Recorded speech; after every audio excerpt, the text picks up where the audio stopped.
So guys आज discuss करते हैं कुछ जेई एडवांस के प्रीवियस ईयर क्वेश्चंस और उन पे मतलब अच्छे से एनालिसिस करेंगे उनका। जो क्वेश्चंस अच्छे लगेंगे वही मैं तो क्वेश्चन का वही तरीका है, मैं डिक्टेट करूंगा आपको क्वेश्चंस और आप उन क्वेश्चंस को अटेम्प्ट करिएगा। तो पहला जैसे क्वेश्चन है मेरे पास, मैं डिक्टेट करता हूँ। सवाल है अपने पास, for a first order reaction. ठीक है, एक फर्स्ट ऑर्डर रिएक्शन दी गई है जिसका मतलब इक्वेशन दिया गया है, उसको आप लोग लिख लो। इक्वेशन आपको दिया गया है log k equals to -2000/t plus 6 ये आपको इक्वेशन दिया गया है। अब पूछा गया है the pre exponential factor A and the activation energy of the reaction is. ठीक है, तो इसको टाइम दो और फिर अटेम्प्ट करो, फिर देखो इसका सोल्यूशन। तो सबसे पहले चलो मैं इसका तुम्हें सोल्यूशन बताता हूँ। ठीक है, तो ज़्यादा देर नहीं करते, नहीं तो फिर हम लोगों को बहुत देर हो जाएगी। तो अगर मतलब इसका सोल्यूशन देखो, तुम आराम से इसको कर सकते हो अगर तुम मतलब इसको ध्यान से देखो। ये इक्वेशन देखो, सबसे पहले एक्टिवेशन एनर्जी की कुछ बातें सीख लो कि तुम्हारा जो के होता है वो एक्टिवेशन एनर्जी पे मतलब किसी भी रिएक्शन के लिए कैसे डिपेंड करता है। तो वो इस प्रकार से कुछ एक्टिवेशन एनर्जी पे डिपेंड करता है, डेरिवेशन वेरिएशन से आता है। अब अगर एक बात देखो तो तुम्हारा ln के अगर तुम log के लो तो तुम्हारा कुछ कुछ कैसे दिखेगा, ln a माइनस EA/RT दिखेगा। तो अगर तुम अब इसको और इसको कंपेयर करो तो तुम बहुत आराम से कर सकते हो। तो तुम्हें एक चीज देखने को मिलेगी, log a की वैल्यू तुम्हें 6 मिलेगी, तो a की वैल्यू तुम्हें 10⁻6 सेकेंड मिल जाएगी, सेकेंड इनवर्स, क्योंकि ये log वाला था। ठीक है, और ln अगर दोनों तरफ मतलब तुम चाहे ln ले लो चाहे log मतलब log भी ले ले, तो अगर मतलब log लिया था तुमने तो यहाँ मतलब LOG करोगे तो यहाँ पे बस खाली दिक्कत आएगी। मतलब log a बराबर तुम 6 लिख दो और या फिर पूरी इक्वेशन को यहाँ पे 2.303 कर दो, तो यहाँ log लिख लो, यहाँ log लिख लो, ऐसे हो जाता है log के लिए। ठीक है, तो उसमें कोई उतनी दिक्कत की बात नहीं है। अब तुम्हें मेन यहाँ पे निकालना था एक्टिवेशन एनर्जी, क्योंकि लॉग्स अगर तुम्हें ए पता चल गया, तुम ए तो मतलब तुम्हें 2-3 ऑप्शन में दिया गया था ए की वैल्यू, लेकिन अब एक्टिवेशन एनर्जी तुम्हें मेन निकालनी थी जो थोड़ी कैलकुलेटिव हो सकती थी। तो एक्टिवेशन एनर्जी यहाँ तुम्हें क्या दी गई है, एक्टिवेशन एनर्जी तुम्हें यहाँ पे अगर कंपेयर करो तो तुम्हारा -EA/2.303 RT की वैल्यू जो तुम्हें अपॉन में RT है, RT की वैल्यू जो तुम्हें दी गई है वो कितनी दी गई है। अगर तुम T को छोड़ो तो तुम्हें भी पूरी वैल्यू दी गई -2000/T के बराबर, माइनस माइनस कट जाएगा तो EA बराबर जानते हो कितना आ जाएगा, 2000 × 2.303 है ना, और उसके बाद R/1000। इस तरह ये तुम्हारी पूरी वैल्यू हो जाएगी एक्टिवेशन एनर्जी। और 1000 से डिवाइड इसलिए किया है ताकि किलो जूल में तुम आंसर कर सको, इसलिए बस 1000 से डिवाइड किया। तो इसको तुम कैलकुलेट कर लो, तुम्हारा आंसर 38.29 आ जाएगा मोल इनवर्स। ठीक है, तो आई होप कि तुम्हें सवाल समझ आया होगा। ये जो जेई एडवांस 2009 का सवाल था, पेपर 2 का, केमिस्ट्री का। और देखते हैं कुछ अच्छे सवाल, देखो मिक्स रहेगा एकदम। ठीक है, अब तुमको मैं कुछ अच्छे सवाल कराता हूँ जिससे तुम्हारा कॉन्फिडेंस भी डेवलप हो। देखो, अब एक रिएक्शन तुम्हें दी गई है और उस रिएक्शन को अच्छे से समझो। देखो, ये थोड़ा इनऑर्गेनिक का सवाल था और ये तुम्हारे लिए बहुत इंपॉर्टेंट हो सकता है। देखो, दिया गया है कि 2 × X प्लस B2H6 तुम्हें देता क्या है, BH2X2 प्लस और BH4 माइनस, ये देता है। तो इसमें पूछा गया X क्या हो सकता है इसमें। तो ये मतलब जेई एडवांस 2009 पेपर 2 का ये भी सवाल है। चलो करो इसको। तो इसमें तुम्हें ऑप्शन में दिए दे रहा हूँ। ऑप्शन तुम्हारे पास था, ये मल्टीपल चॉइस था, NH3 था, CH3NH2 था, CH3 होल ट्वाइस NH2 था, NH था, और CH3 होल थ्राइस NHN था। तो इसको तुम्हें मतलब अटेम्प्ट करना चाहिए।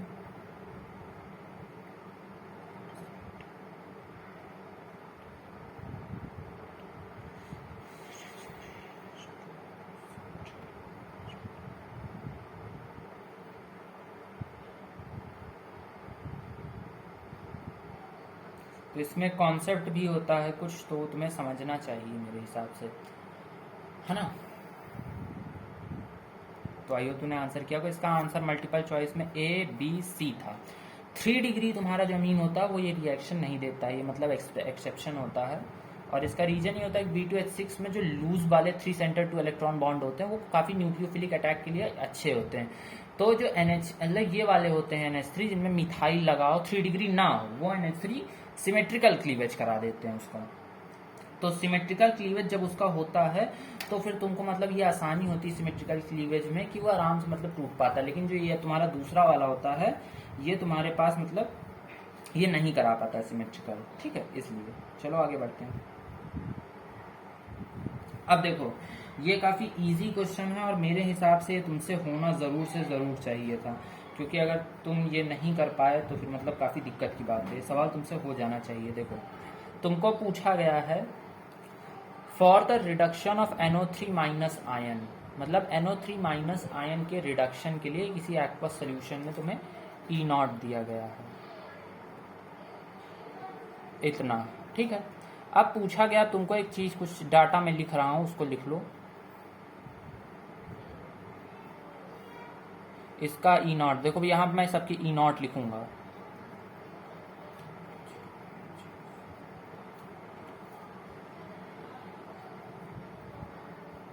और रुक जाओ, क्वेश्चन कंप्लीट हो जाने दो।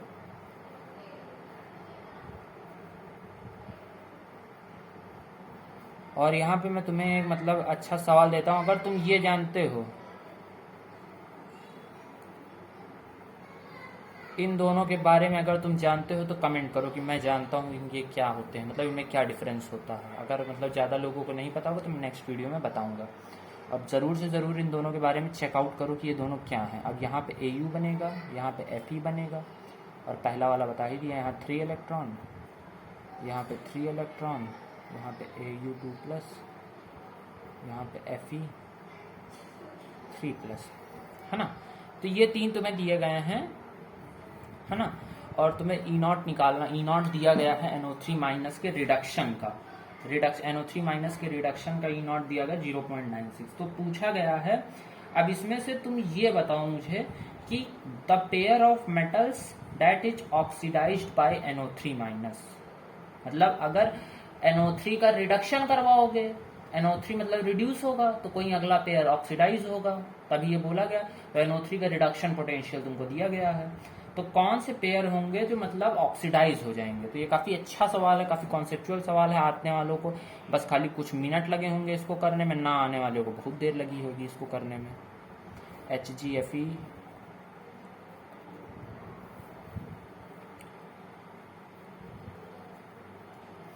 हाँ, तो इसको तुम्हें फाइंड करना चाहिए कि कैसे करोगे तुम इसको। इसमें फिर ये ढूंढ लो कौन सा वाला नहीं होगा तुम इसमें ऑक्सीडाइज, बाकी तो सब तुम कर ही लोगे।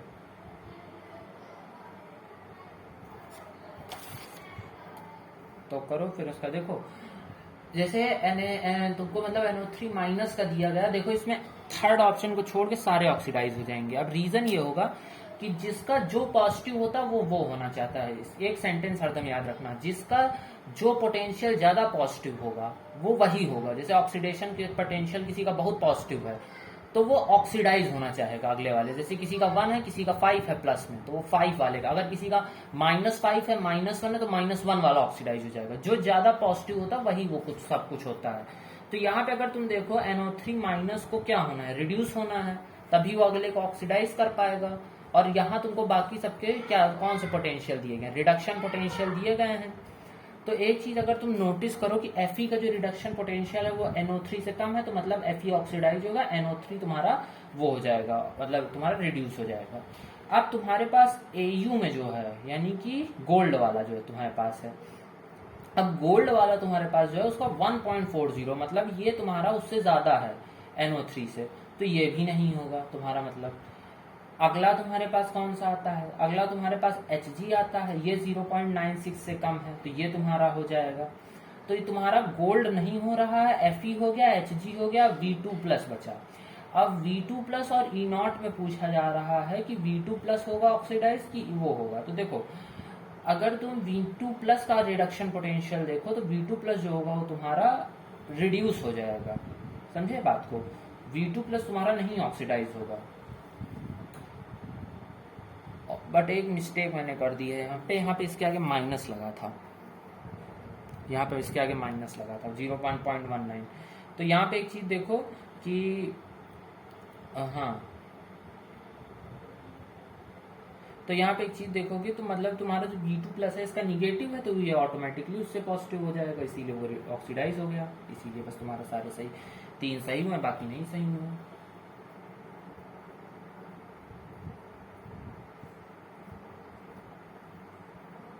चलो आगे बढ़ते हैं।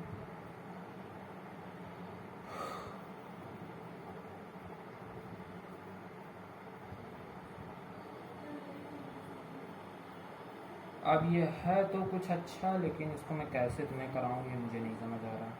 मतलब ये काफ़ी अच्छा सवाल है ना। तो ये 2009 का स्पेशल सवाल है, मतलब ये 2009 में ही पूछा गया है अभी तक, और ये काफ़ी मतलब one of the critical thinking question है ये। मतलब कि ये तुम ऐसे नहीं कर सकते हो। मैं इसको तुम्हें समझा देता हूँ, इसे तुम्हें मैं कैसे करने को दूंगा। देखो, मैं इधर साइड कुछ कॉलम ए होगा, ये कॉलम बी होगा। मैं कॉलम बी के सारे ऑप्शन लिख दूंगा, फिर मैं कॉलम ए का पहला ऑप्शन दूंगा, और तुम्हें ये ढूंढना है कि ए कौन सी चीज से मैच होगा। बट वार्निंग और कॉशन, ए पहले वाले से भी मैच हो सकता है, और पहले वाले से मैच हो गया तो ये मत समझना बाकियों से नहीं होगा, वो इससे भी होगा, इससे भी होगा, इससे भी होगा, इससे भी होगा। मल्टीपल, एक ऑप्शन मल्टीपल लोगों से मैच हो सकता है, ठीक है। तो उसमें तो मतलब फालतू में मतलब मत परेशान होना, कि तुम्हें मैं दिखा देता हूँ किस तरह होता है। देखो, जैसे ये 2009 का सवाल था, तो इसमें देखो ये कॉलम बना है, देखो इसमें ए पी से भी मैच हो पा रहा है, ए क्यू से भी मैच हो पा रहा है, उसके बाद ए टी से भी मैच हो गया। तो इस तरह मतलब तुम्हें करना होगा। तो मैं सवाल तुम्हें पूरा ही दिखाऊंगा, क्योंकि सवाल इतनी देर में तुमने क्या देख लिया होगा। तो ये मैं सवाल तुम्हें दिखा देता हूँ, जिससे तुम्हें मतलब दिक्कत ना है ना। तो तुम सवाल देख लो ये वाला, इसको मतलब मैं लिखने बैठूंगा तो बहुत परेशान हो जाऊंगा। तो तुम इसको मैच करो आराम से, और मैच करो तो फिर तुम्हारा मतलब दिमाग के सारे घोड़े दौड़े इसमें, समझे। तो मैं 1 मिनट बस तुम रुक जाओ, मैं इसका सवाल तुम्हें दिखाता हूँ। इसको जूम कर लूँ मैं। वो तो तुम इंस्ट्रक्शन तो सारे पढ़ ही लियो, तो मैं तुम्हें सीधा टेबल दिखाता हूँ। ये टेबल है, ये 2009 जेई एडवांस का सवाल है, और ये इसकी टेबल है। मैं जूम कर देता हूँ थोड़ा, है ना। तो ये जेई एडवांस तुम्हें मैच करना है। ए किसी से भी मैच हो सकता है, बी किसी से भी मैच हो सकता है, सी किसी से भी मैच हो सकता है, डी किसी से भी और कितनों से भी मैच हो सकता है। कोई ऐसा उतनी दिक्कत नहीं आएगी किसी का भी किसी कितनों से भी मैच होने में, है ना।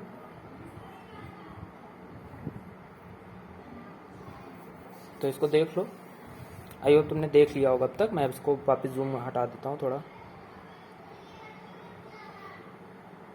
वापस कॉपी के लेवल पे ले जाता हूँ इसको। चलो ठीक है ना। तो इसको करो,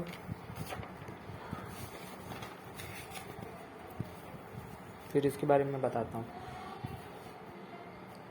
मुझे बस इसमें दिक्कत ये आएगी, मुझे इसका सल्यूशन बताने में तुम्हें बहुत दिक्कत आएगी,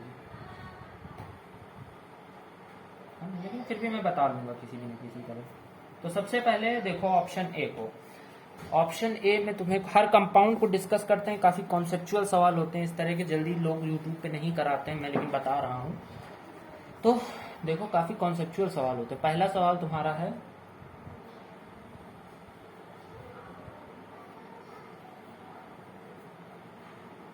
ठीक है।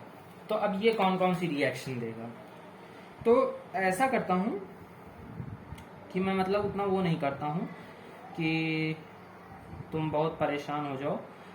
मैं तुम्हें बेसिकली ये बताता हूँ कि तुम्हें कैसे अटेम्प्ट करना चाहिए। देखो, इसमें से तुम्हें पहला कंपाउंड दिया गया, पहले कंपाउंड के बारे में सोचो। अब पहला कंपाउंड क्या न्यूक्लियोफिलिक सब्स्टिट्यूशन देगा। अब न्यूक्लियोफिलिक सब्स्टिट्यूशन के लिए क्या होना चाहिए और क्या नहीं होना चाहिए। अगर यहाँ तुम SN2 कराने की कोशिश करो तो प्लस चार्ज बनेगा, प्लस चार्ज में वैसी कुछ खास स्टेबिलिटी ऐड होगी नहीं, ना रेजोनेंस, ना कुछ ना कोई फालतू चीज़। तो SN2 रिएक्शन यहाँ हो सकती है, ठीक है। तो उतना कोई टफ नहीं होगा SN2 करवाने में। तो न्यूक्लियोफिलिक सब्स्टिट्यूशन इन सम कंडीशंस ये दे सकता है। अब आता है एलिमिनेशन रिएक्शन के बारे में। तो यहाँ एक हाइड्रोजन जरूर होगा, तो एलिमिनेशन ये जरूर दे सकता है, उसमें कोई इतनी दिक्कत की बात नहीं है। अब न्यूक्लियोफिलिक एडिशन की बारी आई।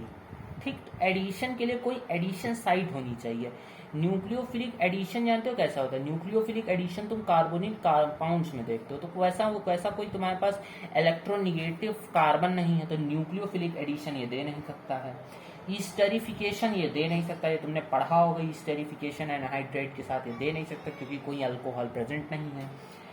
और डिहाइड्रोजिनेशन मतलब हाइड्रोजन का रिमूवल। तो हाइड्रोजन का रिमूवल अगर एलिमिनेशन हो सकता है तो डिहाइड्रोजिनेशन ये जरूर दे सकता है। तो आई होप तुम्हें मतलब यहाँ तक समझ आएगा। तो ऑप्शन ए में तुम्हारा ऑप्शन ए से तुम्हारा पी, क्यू और टी मैच होगा। ये ध्यान से देख लेना जिन्होंने किया हो।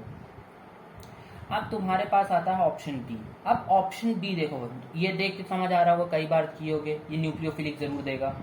उसके बाद तुम ये एलिमिनेशन भी जरूर देगा क्योंकि मतलब अल्कोहल बहुत अच्छे से एलिमिनेशन देते हैं, तुमने पढ़ा होगा, कई बार तुमने बेंजीन के ऊपर मिथाइलिडीन कंपाउंड्स भी देखे होंगे, है ना। तो ये दे सकते हैं। न्यूक्लियोफिलिक एडिशन अल्कोहल्स नहीं देते हैं, ऐसा तुम जानते हो 100% मुझे श्योर है। उसके बाद तुम्हारे पास ईस्टरिफिकेशन होता है एनहाइड्राइड के साथ, अभी बताया था मैंने, अल्कोहल होना चाहिए। ईस्टरिफिकेशन जो होता है, अल्कोहल और कार्बोक्सिलिक एसिड मिलके ईस्टर बना देते हैं, तो अल्कोहल होना चाहिए। तो कोई दूसरा कार्बोक्सिलिक एसिड के साथ ये ईस्टरिफिकेशन दे सकता है। डिहाइड्रोजिनेशन भी ये दे सकता है, हाइड्रोजन का रिमूवल भाई, क्योंकि एलिमिनेशन दे सकता है तो वो भी दे सकता है। अब तीसरा ऑप्शन तुम्हारे पास आता है, इसमें CHO लगा, इसमें एडिशन जरूर होगा। सी का तुम्हारा आर वाला ऑप्शन तो 100% सही होगा, और बी का तुम्हारा P, Q, S और T सही था। अब सी का देखो तो तुम्हारा आर सही है, और इसमें देखो एक तुम्हारे पास ये है, और एलिमिनेशन ये नहीं दे सकता क्योंकि एलिमिनेशन नहीं देती है बेंजीन रिंग, और सब्स्टिट्यूशन भी नहीं देती है benzene ring. Nucleophilic addition CHO पे होगा, और मतलब एनहाइड्राइड के साथ तुम्हारा ईस्टरिफिकेशन कहाँ हो पाएगा इसमें? तो मतलब एनहाइड्राइड के साथ ईस्टरिफिकेशन भी तुम्हारा नहीं हो सकता इसमें। तो तुम्हारा ऑप्शन जो होगा, मतलब इसका सी का तुम्हारा आर और एस सही होगा। मतलब ईस्टरिफिकेशन दे सकता है, डिहाइड्रोजिनेशन नहीं दे सकता। कोई ऐसा हाइड्रोजन है ही नहीं जो मतलब एलिमिनेशन देता हो, इसलिए देखो जहाँ पे एलिमिनेशन हो रही होगी वहां डिहाइड्रोजिनेशन जरूर हो रहा होता है, समझे? क्योंकि एक हाइड्रोजन निकलता है, अल्फा H जिसको हम कहते हैं। अब लास्ट वाला ऑप्शन बचा है Br2NO2, सब्स्टिट्यूशन नहीं देगी बेंजीन रिंग, एलिमिनेशन नहीं देगी। अब न्यूक्लियोफिलिक एडिशन जो तुम्हारा पास बचा, कोई वैसा कार्बोनिल कंपाउंड है नहीं तुम्हारे पास, तो ये कैसे दे पाएगी तुम्हारी, मतलब वो उसको क्या कहते हैं, सब्स्टिट्यूशन दे सकती है ये तुम्हारी रिंग, सब्स्टिट्यूशन दे सकती है, एडिशन नहीं देगी, सब्स्टिट्यूशन दे सकती है। यार हम लोगों ने पढ़ा है ना न्यूक्लियोफिलिक, ये देखो क्योंकि NO2 एक अच्छी साइट है इसलिए वो सब्स्टिट्यूशन दे सकती है। ऊपर वाला सब्स्टिट्यूशन नहीं दे पाया था क्योंकि ऑर्थोपैरा का थोड़ा लफड़ा था, इसलिए वो नहीं दे पाया था। और उसके बाद तुम्हारे पास ईस्टरिफिकेशन ये कैसे देगा, मतलब मुझे तो ये नहीं समझ आ रहा, ये मतलब ईस्टरिफिकेशन नहीं देगा। उसके बाद ये आर देगा, मतलब कि न्यूक्लियोफिलिक एडिशन देगा। लेकिन न्यूक्लियोफिलिक एडिशन ये देगा कहाँ? न्यूक्लियोफिलिक एडिशन ये कहाँ देगा? वही तो मैं भी सोच रहा हूँ। इसमें ऑप्शन में आंसर दिया गया, लेकिन ये न्यूक्लियोफिलिक एडिशन कहाँ पे देगा? NO2 के ऊपर थोड़ी ना कोई न्यूक्लियोफिलिक एडिशन देगा। अगर कोई NU- आएगा तो इसमें न्यूक्लियोफिलिक एडिशन मुझे नहीं लगता ये देना चाहिए इसको। अगर तुम्हें लगता है न्यूक्लियोफिलिक एडिशन ये देगा तो बताओ क्यों देगा, मुझे तो नहीं समझ आ रहा कि न्यूक्लियोफिलिक एडिशन ये आखिरी वाला D वाला कंपाउंड क्यों दे रहा है। ठीक है, बाकी तो मैंने क्लियर ही कर दिया। और तुम्हें कोई और मतलब उसमें ऑप्शन में कोई लॉजिक समझ आ रहा तो वो भी तुम दे सकते हो। उसके बाद अगला चलो इस पे मतलब पढ़े हो तो ये इसीलिए मतलब डिस्कस कराने में मजा नहीं आता तीस सवाल। मतलब जैसे क्लासरूम रहता है तो वहाँ पे अगर तुम प्रोजेक्ट कर दो क्वेश्चन तो वहाँ पे मतलब लोग देख लेंगे क्वेश्चन और फिर मतलब उस पर डिस्कशन करने में क्लासरूम में मजा आती है। लेकिन अगर ऑनलाइन में तुम अकेले ही बैठे हो, अकेले ही सब सुना रहे हो, इसलिए। तो देखो अब अगला सवाल है तुम्हारे पास फिजिकल केमिस्ट्री का, और ये है आयनिक इक्विलिब्रियम से। तो तुमको बेंजोइक एसिड का डिसोसिएशन कांस्टेंट दिया गया है, तुमको K जो दिया गया है वो 10⁻⁻⁴ दिया गया है। pH दिया गया है 0.01 मोलर।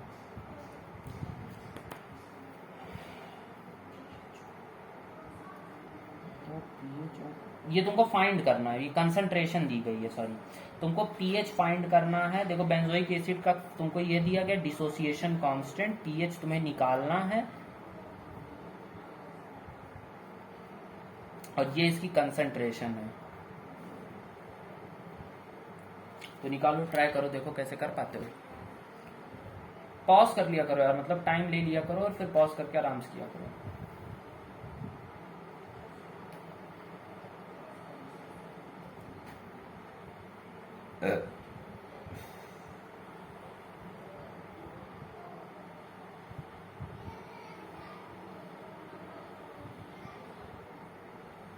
अच्छा सॉरी सॉरी सॉरी यार।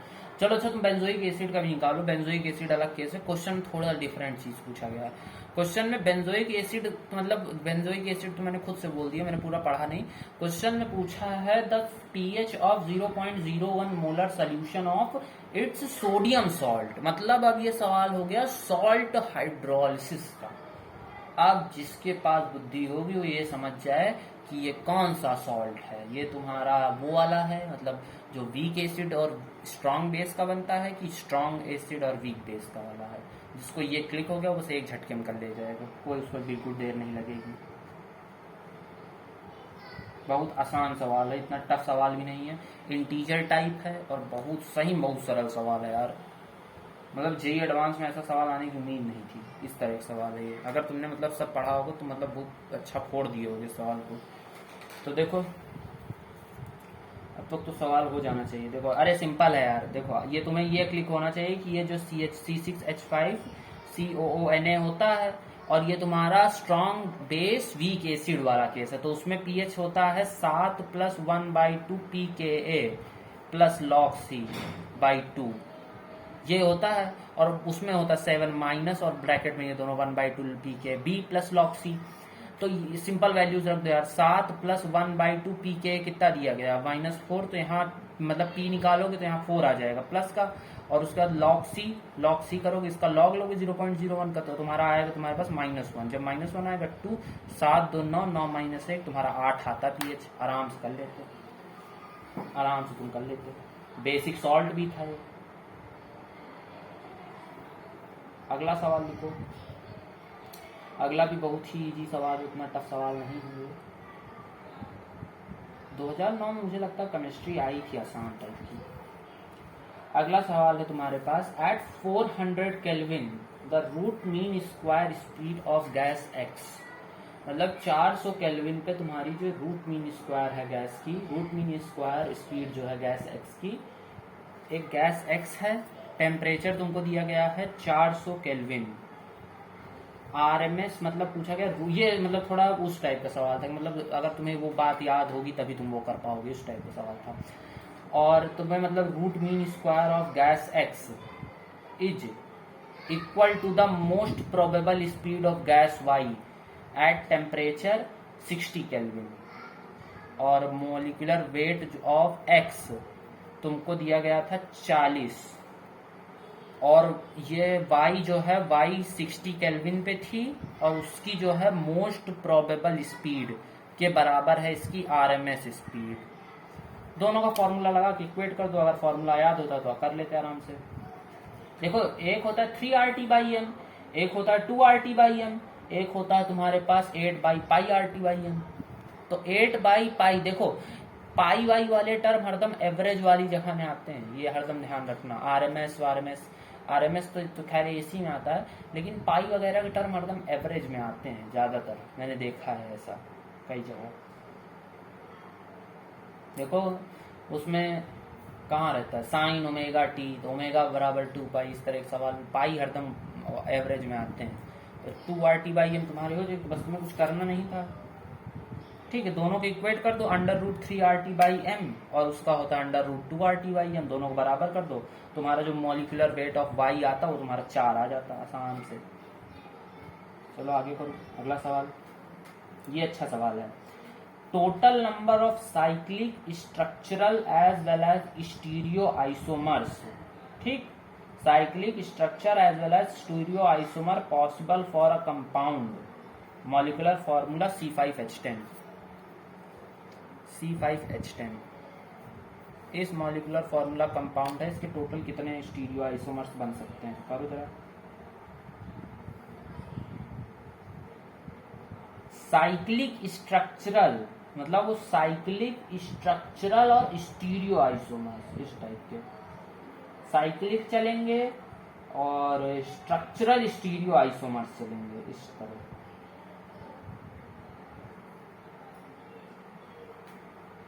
मतलब साइक्लिक होने चाहिए और स्ट्रक्चरल आइसोमर्स होने चाहिए दोनों। बाकी भटकना मत कि तुम मतलब फ्री चेन कोई नहीं बनेगी, सीधी सीधी कोई चेन बना दो, फ्री चेन कोई नहीं बनेगी, हर कंपाउंड साइक्लिक ही रहेगा। तो सोचो कितने बन सकते हैं। आसान सवाल है यार, मतलब जब भी इस तरह में फंसा करो ना, वो लोग उल्टा सीधा नहीं पूछते, तुमको उलझा रहे हैं फिर अंत में कुछ और बोल दें, तो उस तरह का नहीं सवाल आता। जो भी सवाल आएगा तुम्हारे पास, वो तुम्हारे पास ऐसा ही आएगा कि तो उसमें मतलब तुम निकाल ले जाओगे उस उत्तर में, मतलब स्टीरियो आइसोमर्स। तो कोशिश करा करो कि बना लो ज़्यादा से ज़्यादा। 9, जैसे इंटीजर टाइप है तो 9 तक के तो बना ही लो यार। अगर इंटीजर टाइप नहीं है तो फिर बनाओ जितने बना पाओ, ज़्यादा वो लोग भटकाते नहीं है इस तरह में। ये सब सवाल होते हैं आसान सवाल, जेई एडवांस के सवाल हैं यार ये। लेकिन उस साल फिर कुछ और टफ आया होगा कहो पेपर, ये खैर पेपर 2 ही है, कहो पेपर 1 में कुछ उल्टा सीधा टफ आ गया होगा। तो वैसे उतना कुछ वो नहीं था, कर सकते हो। देखो आंसर मैं बता रहा हूँ, ट्राई करना, 7 आएगा इसका आंसर, ठीक है। बनाना घर पे आराम से बैठ कर। देखो अगला सवाल है, coordination number of aluminium in crystalline state of AlCl3। जल्दी आंसर करो, इंटीजर टाइप है, मन में सोचो। ये रटा रटाया सवाल था, आता था तो छट से हो जाएगा। AlCl3 जो होता है उसमें कोऑर्डिनेशन नंबर क्रिस्टलाइन स्टेट में देखो Al2Cl6 के फॉर्म में एग्जिस्ट करता है। Al ऐसे ऐसे और यहाँ Cl होता है, यहाँ Cl होता है, फिर यही दो ऐसे जाते हैं, ऐसे कुछ करके एग्जिस्ट करता है। बेसिकली 6 होता है उसका कोऑर्डिनेशन नंबर, ये मुझे भी याद था यार अभी तक। ये ऑर्गेनिक इनऑर्गेनिक का इंपॉर्टेंट सवाल होता है कि AlCl3 में एल्युमिनियम का कोऑर्डिनेशन नंबर कितना है, तो 6 होता है, ये हरदम ध्यान रखना। अच्छा तो ये आया है सवाल एकदम गजब का। अब चलो मैथमेटिक्स में कुछ सवाल डिस्कस करते हैं। मैथमेटिक्स में कुछ अच्छे सवाल हैं, करो, है ना। तो इनको मैं दिखाता हूँ। The normal at a point P on the ellipse, ellipse की इक्वेशन दी गई है x² + 4y² = 16 meets the x axis at Q। मतलब कोई एक इलिप्स है, उस पे किसी पॉइंट P पे नॉर्मल खींचा गया है ऐसे P, और ये x एक्सिस को Q पे मिल रहा है, और ये इलिप्स की वो इक्वेशन दी गई है। If M is the mid point of the line segment PQ, इसका मिड पॉइंट जो है वो M है, then the locus of M intersect the latus rectum of the given ellipse. जो M का लोकस होगा, मतलब M बहुत तरह के हो सकते हैं भाई, नॉर्मल कहीं पे भी हो सकता है, तो M का जो लोकस होगा वो लैटिस रेक्टम को कहाँ मतलब वो करेगा। लैटिस रेक्टम बहुत लोगों को नहीं पता होगी, तो मैं बता दूं कि इन्फॉर्मेशन वैसे बताया नहीं जाता है यार, लेकिन मैं थोड़ा आइडिया दे दूं। 2a/e होती है लैटिस रेक्टम, y बराबर नहीं, x बराबर 2a/e, ठीक है। ये होती तुम्हारी लैटिस रेक्टम।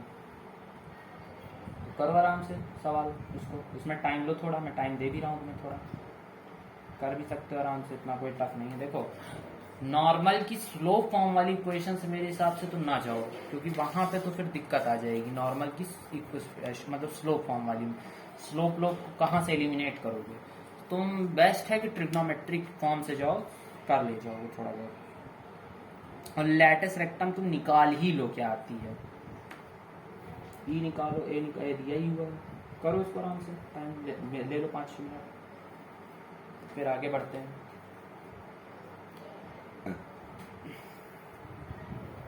तब तक मैं पानी पी के आता हूँ।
है ना, तो किया होगा तुमने, मतलब देखा होगा तब अच्छा रहा होगा तुम्हारा सफ़र इस सवाल में।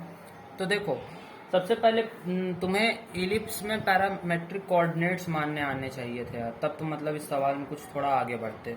तो अगर तुम्हें इलिप्स में पैरामेट्रिक कोऑर्डिनेट्स मानने आ गए होते तो तुम मतलब इस सवाल को काफ़ी स्पीडली सोच पाते कि इस सवाल में क्या और कर सकते थे। तो अगर तुम मतलब पैरामेट्रिक कोऑर्डिनेट्स देखो इलिप्स में उस पॉइंट पे, तो तुम्हें मतलब यहाँ पे तुम मान सकते हो, अगर इस इलिप्स को तुम थोड़ा शानदार तरीके से लिखो तो इसको तुम ऐसे लिख सकते हो, है ना।